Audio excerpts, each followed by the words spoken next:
Het Fries-rood-bonte koeienras heeft een bijzondere en waardevolle plaats in de Friese landbouwgeschiedenis. Met hun opvallende rood-witte vacht en unieke genetische eigenschappen vertegenwoordigen deze koeien een belangrijk stuk agrarisch erfgoed.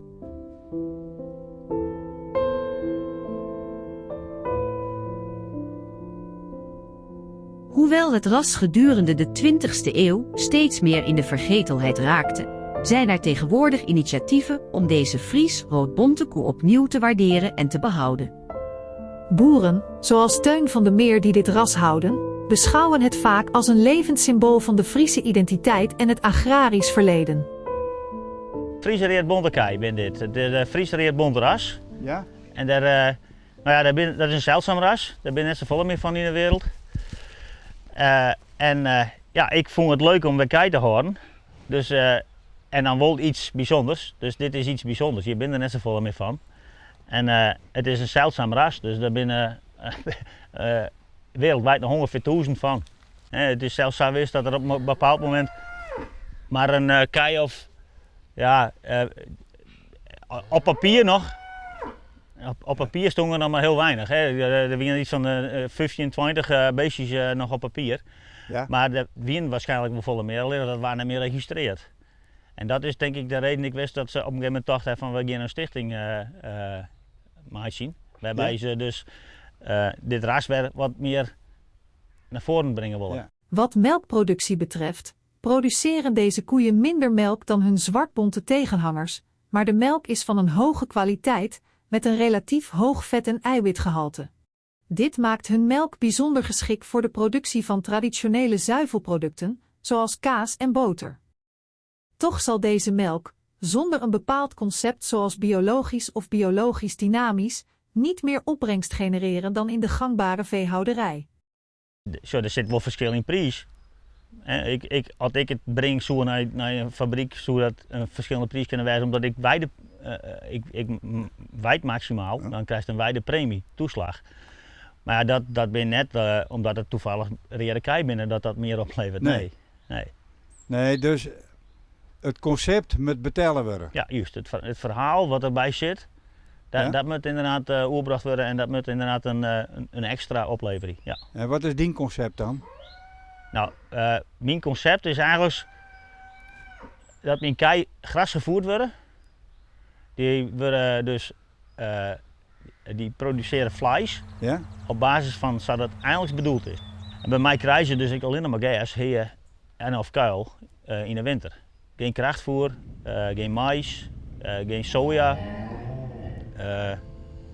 Ja, puur zoals het bedoeld is. En bij mij krijgen ze dus in het land nog kruiden.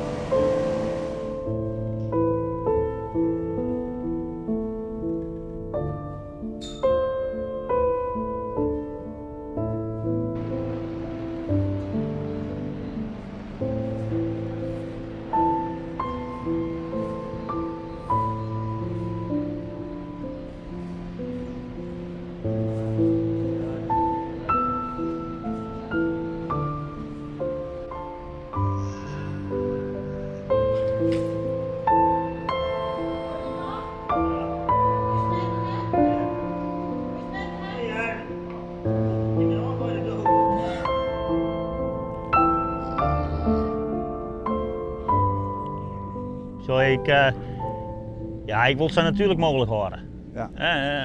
Er moet zo weinig mogelijk bijzonderheden aan. Die komen met zichzelf verder kennen. Ja? Het keel maar er bij mij bij de koobloer in en drinken bij de ko. In ieder geval tot in de winter. Ja? Ze worden geboren in mei of april eigenlijk zo. En dan maaien ze de hele, bijna een jaar lang maaien ze bij de koobloer. Ja. Worsteldorst is biologisch, Ja, maar dat ben ik net. maar worst dat ik net? Nou, sure, dat is een punt. Ik kan mijn kei alleen nog net rondzetten. Ik kan je mijn kei alleen nog net, dan heb ik meer kosten dan opbrengsten. Dus dan verlies ik elke keer erop. Dus ik voer op dit moment nog mest aan van orenboeren. En die mest levert yield op. En op het moment dat ik biologisch zou worden, dan mag je geen mest meer van gangbare boeren aanvoeren. Vervolgens het missen van extra inkomstenbronnen, ja, dat maakt het wel dat ik dit net ken. En dat is ik de reden waarom dat een gangbare boer ik nooit met dit soort vee beginnen zal.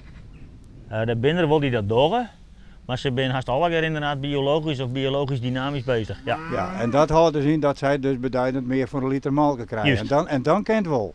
Dan kent al heel gauw. Ja, heel gauw. Dan moet je net een dikke hypotheek hebben.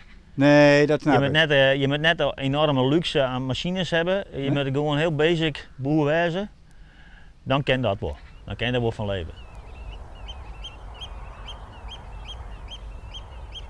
Ik ren met plezier altijd het laan in. Ja, En als ik het laan inren, dan zie ik vlinders, ik zie kikkers, ik zie ringslangen, ik zie grutto's, ik zie weidevogels, ik zie een hele soort insecten. Ja.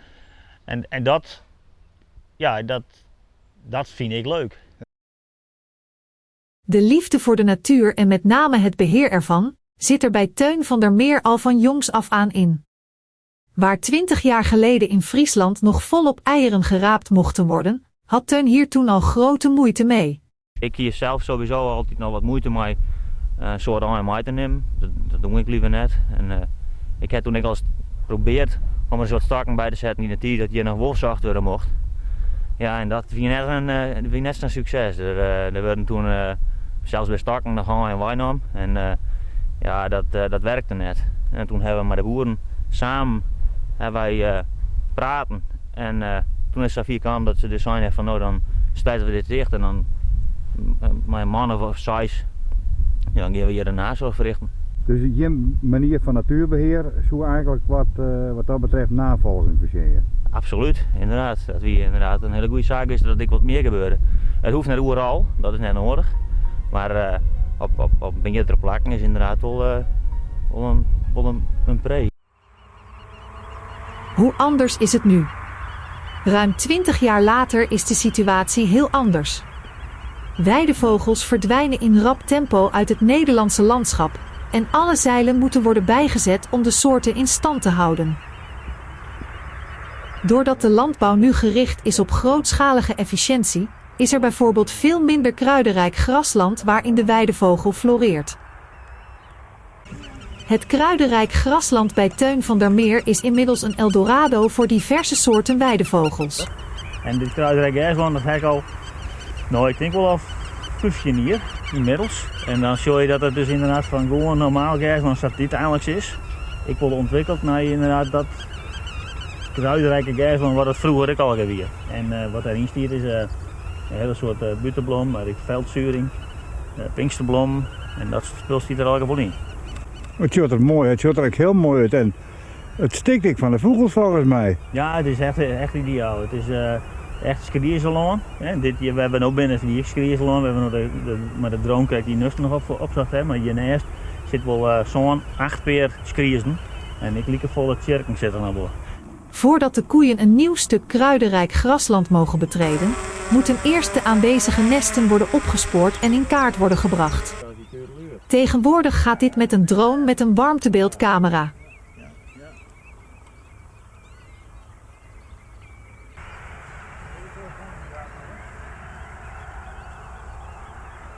Zodra het nest wordt gevonden, wordt het gemarkeerd en de coördinaten worden via een app doorgegeven aan de Bond Friese Vogelwachten.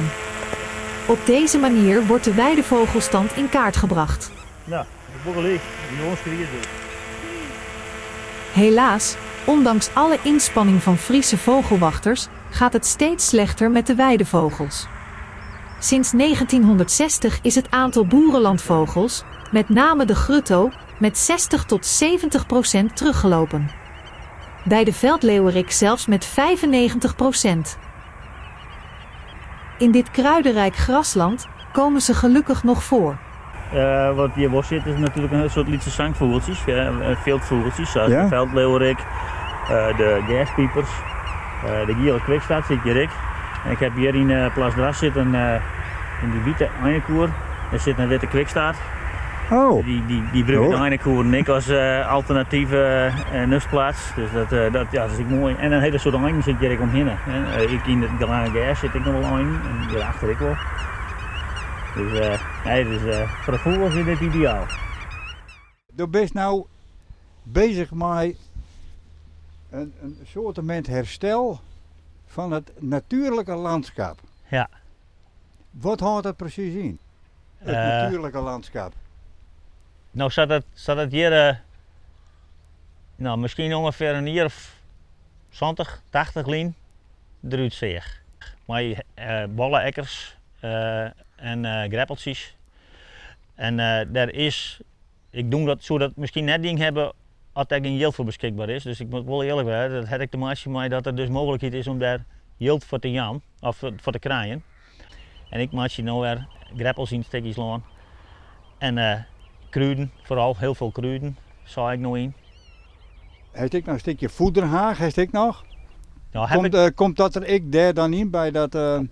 Ja, dat heb ik nog net. Dat gaat wel gebeuren. Ik heb wel een struweelhaag aan, maar dat is iets anders dan een voederhaag. Wat is het nut van die struweelhaag dan, die dus in de meren waar je aan leidt? Dat is voor de vogels. Voor de vogels? Voor vogels, maar ook voor de insecten. Vlinders, die zijn alle struikjes die, en lietse biemkes die bloeien. En Ja? daar komen besten aan. En dat bloeien, dat is voor de insecten vooral heel erg interessant. En bijen en neem maar op, vlinders. En het bloeit ook het hele jaar terug. Dus het begint al in maart eigenlijk zo, met de sleedoorn. En dan vervolgens elk moment zit er bloeiende struiken in. Voederhaag is wat oors. Er zit wel een aantal struiken in die struweelhaag die ik in een voederhaag voorkomen. Ja? Maar een voederhaag is echt bedoeld voor als aanvullend voedsel voor een koe. Er zijn struikjes bij, die werken ik medicinaal. Die helpen bij het spijsverteringsproces van een koe. Of als een koe bijvoorbeeld pine heeft, dan eet hij van de bast van de willig. Dat weten ze van nature? Dat weten ze van nature, ja. Daar hoef je ze net te leren. Oké. En dat is wel mooi, want dat krijg je dan bij mij weer in het loon te eten. Bij de meeste stikken loon, daar zit alleen maar Engels raaijers in. En daar hebben ze dat net. En bij mij halen ze het dan dus uit de natuurlijke bron.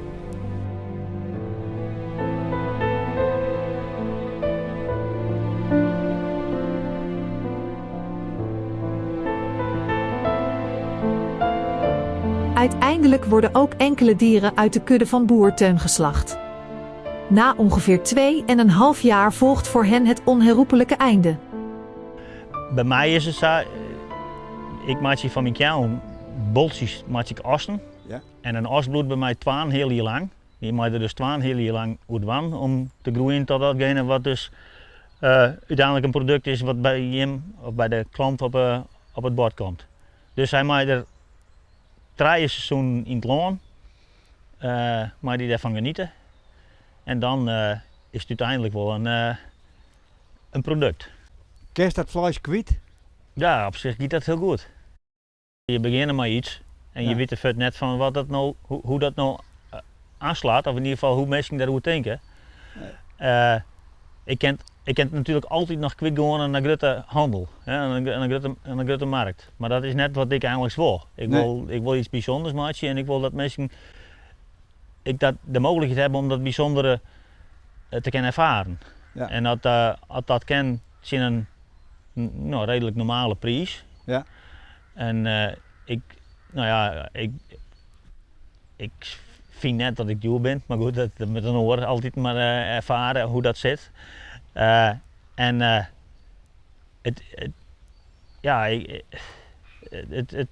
Ik vind het al mooi dat het inderdaad uit kan.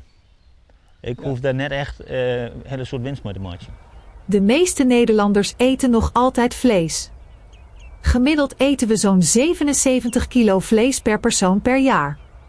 Aangezien vlees zo'n geliefd product is het voor veel mensen belangrijk dat vlees zo goedkoop mogelijk in de supermarkt belandt.